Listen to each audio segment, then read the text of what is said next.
we were trading beautifully now and rolling, really well. But now, we came to an abrupt stop, and like I said, there is no JobKeeper to help us out. So we closed now, all three places. So we don't know what to do, to be honest. This week on Dirty Linen, we were planning a cruisy pre-Christmas week, but instead we are focusing on Sydney's northern beaches, where a COVID cluster is being battled by residents and businesses who are in a lockdown. It's not where anyone wanted to be. We're talking today to Giovanni Pilu from Pilu at Freshwater, which is really one of the restaurants that put the northern beaches on the map as a culinary destination. Giovanni, I'm sorry we're chatting to you in such circumstances, but thank you for coming along to Dirty Linen to have a chat. It's great to talk to you. How are you doing? Oh, hanging in there. I mean, I don't know. I think this time around, we kind of mentally we are a little bit more prepared because, we've been through it and, all that kind of stuff. But we weren't prepared for such a hard hit, in the middle of like the busiest time of the year for us, which probably, it's not that we don't wait, like all year around for this time, to make all the money that we're going to make, but a big chunk of it because, it is the busiest couple of weeks of the year. And it's literally started when, it was the Friday. It's literally the busiest Friday of the year for us. And then it rolls out until about New Year's Day. And then things like settle down a bit. Still busy, but, those 2 weeks are incredibly busy. We lost like, I don't know, maybe because people are cancelling bookings, even up to, New Year's Eve because they don't know what's going to happen. So we lost, not joking, thousands of bookings. So it's nuts, like massive loss of business. And, this time around, obviously, it's not, we don't know what's going to happen. There's no JobKeeper because although, since we came back, we've done well enough. So it doesn't, like we made more than, like those 30% profit that you had to make. We didn't qualify for JobKeeper, although, we're not making a fortune because we had to recoup so much money from March. So, it was a catch-22 and we really needed this time and, to make it back just to put us in a good shape for when, it comes up to winter again. And now we are on a massive back foot now. So we don't know what is going to happen, to be honest. That's so tough, isn't it? I mean, as in March, I think it's the uncertainty that hits you as hard as anything else, doesn't it? Especially when you've got a team and you've got to be that leader that everybody looks to for certainty. Well, that is the big thing. Like we were trading beautifully now and rolling, really well. But now, we came to an abrupt stop and, like I said, there is no JobKeeper to help us out. So we closed now, all three places, Aquafresca and Barreto. So we don't know what to do, to be honest. And that's the biggest worry for us is our staff because, they gone through a tough time as well. And now, even to lose for them a week of, even like 1 or 2 weeks of, wages is going to be really, really hard at this time of the year. So that's our biggest concern. So we are keeping our fingers crossed that, things settle down quite quickly so we can get going again. Maybe hopefully, even next week or something like that, because otherwise it's going to be, really hard going for a lot of our staff. So, yeah. It is really tough. So I'm talking to you on Monday, the 21st, and at the moment the Northern Beaches lockdown it's until at least Wednesday. Hopefully we'll hear. When will we hear? We don't know. Maybe tomorrow, maybe Wednesday, what's going to happen. But it's hard to imagine, even if you're allowed to reopen, it's not just going to go back to full speed, is it? No, I don't think so. I think, they talked about, obviously now they're putting everyone else on a 4 square meter per patron rule again. So I think, our gut feeling is that maybe if we come back, we're going to be the same situation. But at least, it's better than nothing. But we don't know. I mean, the sooner we know, the better, to be honest, because then we can get things organized. Like Christmas Day, we have, 205 bookings with prepaid deposits that we can say to people, well, look, we're not open, but we can actually cook the menu and box it up for everyone, and they can take it home. That can be done, and I think a lot of people, we talked about, and they like that. It's not going to work for everyone though, because as you can imagine, people are having people at home, and then like if it was a lunch for 8, let's say, maybe 4 people can't go to someone else's house because they live outside the northern beaches and they can't really come in. So there is all these other logistics that we need to deal with. But yeah, the sooner we know, the better. And I mean, we don't know. Like ideally, we would love to see even like like later on maybe. I don't know if it can be done, but just to have a look at what who really struggled the most, and then maybe reintroduce maybe have a little bit more extension on JobKeeper from January to March. You can requalify to recoup some of the money back that we lost, because we're going to be losing a freaking fortune, and that is what we're hoping that maybe they revisit what is going on right now, and then maybe reevaluate who's going to cope the most, then to help us out a little bit more. So there's all these things on the cards, but we don't know. Yeah, it's a really tricky one, isn't it? Because I guess the JobKeeper provision, it's like you needed to be 30% down, but there were some adjustments to that for the second round of JobKeeper. So I mean, I suppose there is that precedent of the scheme being adjusted to fit the circumstances, but it does make sense that there would be some provision in there to look after you guys who have just been hit so hard, and as you say, at such a crucial point in the year. Yeah, I mean, we hope that there's going to be something that can be done, because otherwise I'm not sure how it's going to end up. Like I said, the biggest thing that we need to do is, try to support our staff, because, obviously without staff, we can't run restaurants even later. And we don't want to lose them, or we don't want to, put them in a position that they can't survive the next couple of weeks. So we need to keep everyone, still rolling. So then, when we reopen, fingers crossed, then they're all still able to come back to work, because otherwise, what are we going to do? Yeah. You know what I mean? Yeah, I do. So, I mean, give me a sense of it, Giovanni. Like, what do you've sort of got these half plans to do takeaway if possible. I mean, are you just completely in a holding pattern now, or are you doing a little bit of prep or a little bit of planning? We started doing a little bit of takeaway tonight from Aquafresca, because it's a little bit more feasible at Aquafresca. We do pizza, we do pasta. It's a kind of offer that you can do, and you don't need as many staff to generate the kind of menu for takeaway. Pilu Freshwater, it's a little bit more complicated, because if we do the food that we did when we were in lockdown, you need 6 to 7 chefs in the kitchen. At the moment, it's not feasible. You can't afford it, because back then, we barely broke even and paid everyone just to keep everyone going, and it was JobKeeper then. But now, if we open, because we thought about it straight away, we said, well, let's do takeaway, and then we made a few calculations and went, we're going to be losing a shitloads of money here, because we don't have JobKeeper anymore, and we can't.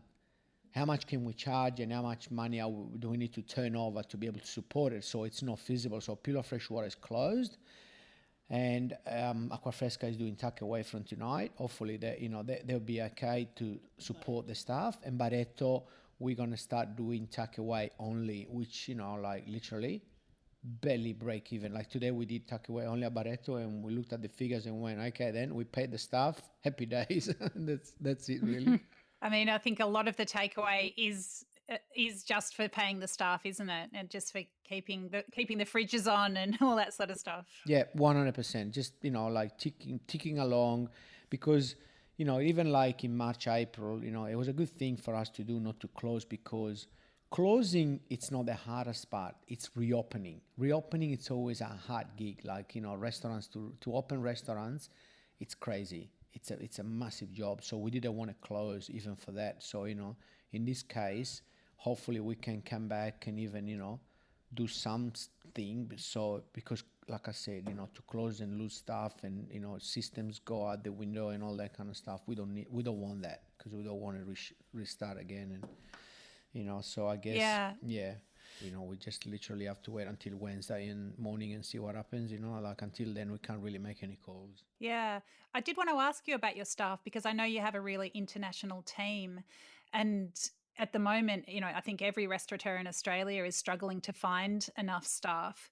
Is part of the consideration, thinking, well, my restaurants are closed, but there are other restaurants in Sydney open that, I mean, of course, everyone's now subject to the 4 square metre rule, but there's probably still people hiring. I mean, is that something that preys on your mind? It's like you don't want your staff out of desperation to go somewhere else. And Well, look, what can we do? Like, if we don't have job for them, what else are they going to do? They need to pay rent. They need to survive. So we may, lose staff if we keep staying closed.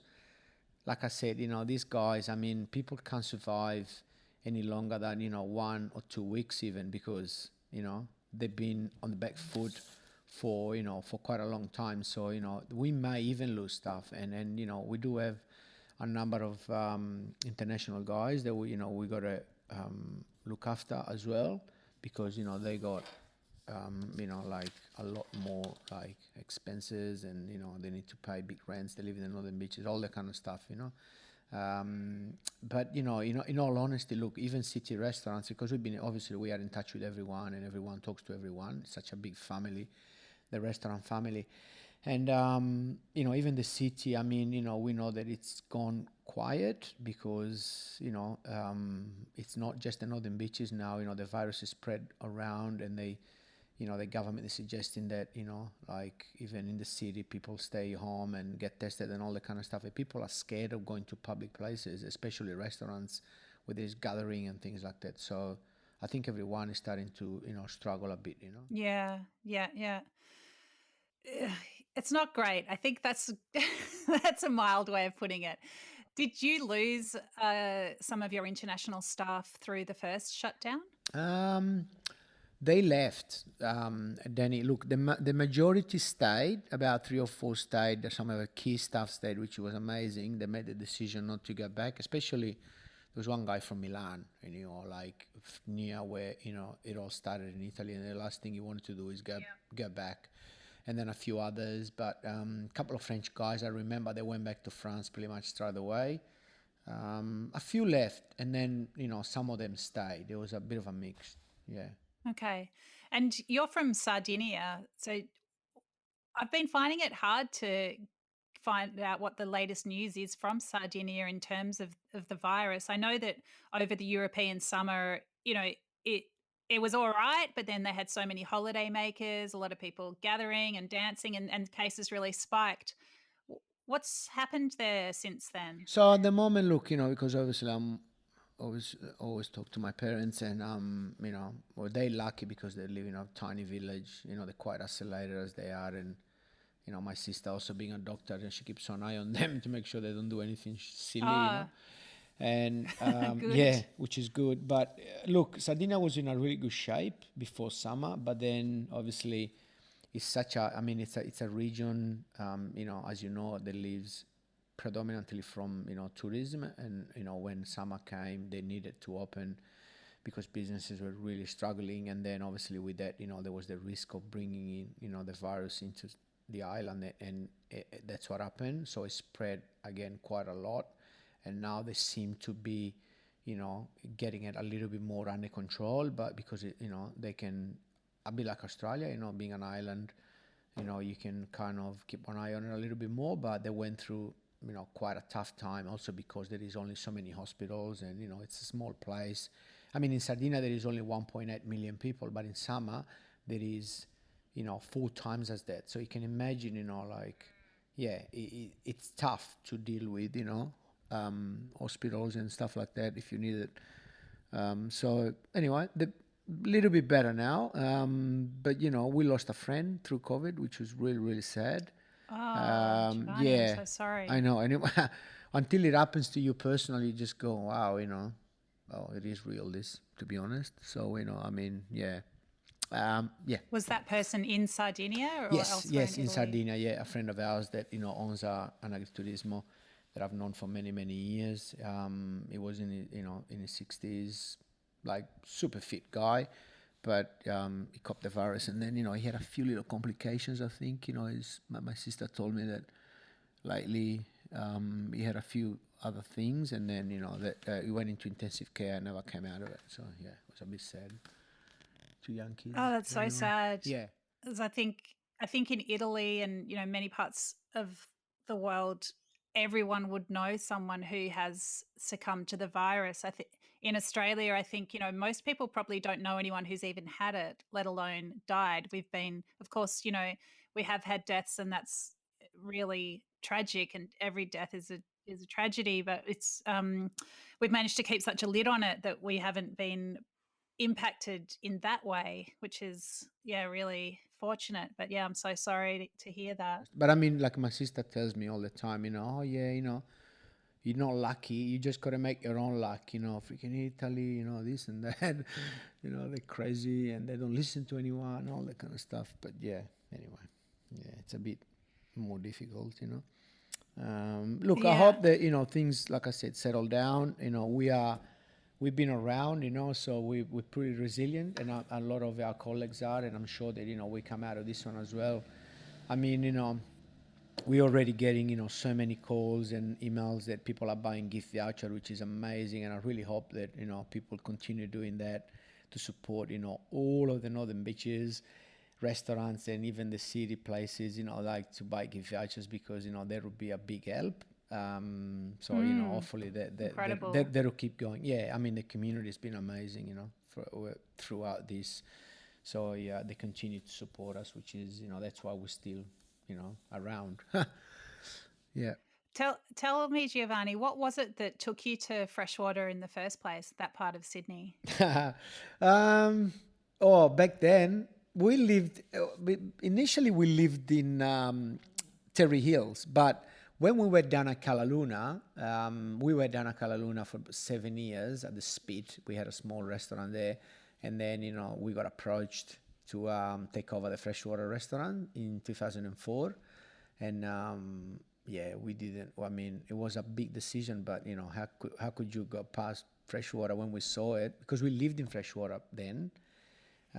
So we went to have a look at it, and it was it's pretty lucky that we got picked to take over the place, and 16 years down the track, we still are here, which is good. Yeah, because it's quite a historic building, isn't it? It's an old kiosk with fantastic views. Yeah, incredible. Of the beach there. Yeah, super. I mean, if your restaurant, it's your life like ours, I don't think what else would you want to be? It's an incredible place. It's really super special. We live here and work here, so yeah.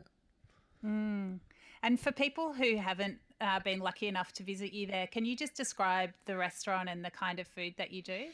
Look, the restaurant is, like you kind of touched on, it's an old building and it's heritage listed. It's like an old Queenslander with views from, 90% of the rooms. And, our food is Italian/Sardinian because, I am from Sardinia. So, there is no... I mean, it's not complicated what we do, but obviously it's very produce driven, and make sure that all the produce is high quality. We have an amazing suppliers in Sydney and in Australia, and the produce is great. And then all the other things that come with it. We prize ourselves, especially in like the service is got to be top. Because it's so important. Great to have the view and have good food, but I think service is it's crucial. And then we have also an amazing wine list. We have lots of wines from Sardinia, regional Italian wines that not many people have on the list. So it's a great experience because at the end of the day, it's the whole package that counts. So yeah. Because when I think of Sardinian food, like some of the things that I think of, definitely seafood. I think of that amazing pasta dumpling. I'm going to pronounce it terribly, but culajones. The culajones. Yeah, no, that's pretty good actually. Yeah. Really? And I think of roast pork as well, or suckling pig. Yeah. Can you, tell us what culajones is for a start? So, yeah, it's funny you said, like we have lots of seafood at the moment. I mean, being summer also. But, the Sardinian diet is actually predominantly meat, especially up on the hills. So, the Kulur joiners actually come from a small town in the middle of the island called Nuoro. And traditionally they're filled with potatoes, mint and pecorino cheese, and then they literally topped up with a very simple tomato sauce with basil and more pecorino on top. But we kind of refine them a bit and change the filling and and the sauce that we serve them with. Occasionally we just change the menu, but what makes them stand out is the way they shaped and stitched to resemble an ear of wheat, which they're very traditional, unique to Sardinia, because they used to make them to celebrate the harvesting of the wheat. So they're really, really special. And also, the suckling pig. We couldn't keep up lately. We were ordering, Really? like so many pig, and our supplier, Matt, he just couldn't keep up with us, in the last couple of weeks, and then we came to a massive stop now, which we were ordering about 30 pigs a week because it's our most popular dish. It comes out really crispy and it's such a good dish. But at the moment we just got to put it on the back burner. Well, it's very stark what you say, and it just reminds me of all those terrible issues we had with suppliers at the beginning of the pandemic. Of course, you're ordering this produce, they're working hard to supply you, and then it's like, okay, we don't need them right now. What kind of impact will that have on your Massive, pig farmer? absolutely massive, because like I said, we were using only us between 25 and 30 pigs a week now. So you can imagine from one day to the other, what are they going to do with all these pigs now? Like Matt is going to, rethink and maybe, I don't know if you let them grow a little bit more, and then, they can sell them to other, to butchers and other suppliers that they can make, sausages or salamis or stuff like that, because, the suckling pig has got to be between 12 and 13 kilos. So once they pass their weight, then, they're not good anymore for us, and that happens very, very quickly because pigs grow really fast. Like from 1 week to the other, they put on, 5 kilos. So, it's a massive, it's hard for, the suppliers. We've been talking to everyone and trying to, see what we can do and that, but we don't know, until hopefully Wednesday we'll know a little bit more, and then we can start, moving things a little bit more, but, we'll see what happens.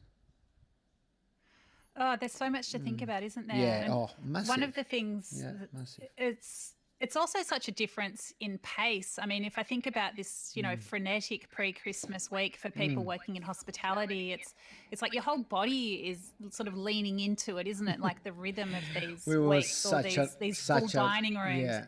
Yeah. We were rolling so beautifully, when it comes to this time that, we are busy and there's no surprises, everyone knows what they're doing. You literally build up, like all year you work towards this, because, you got a team then, well set, and everything is, working beautifully, and then bang, stop abruptly, like from one day to the other. It's like hitting a brick wall, really,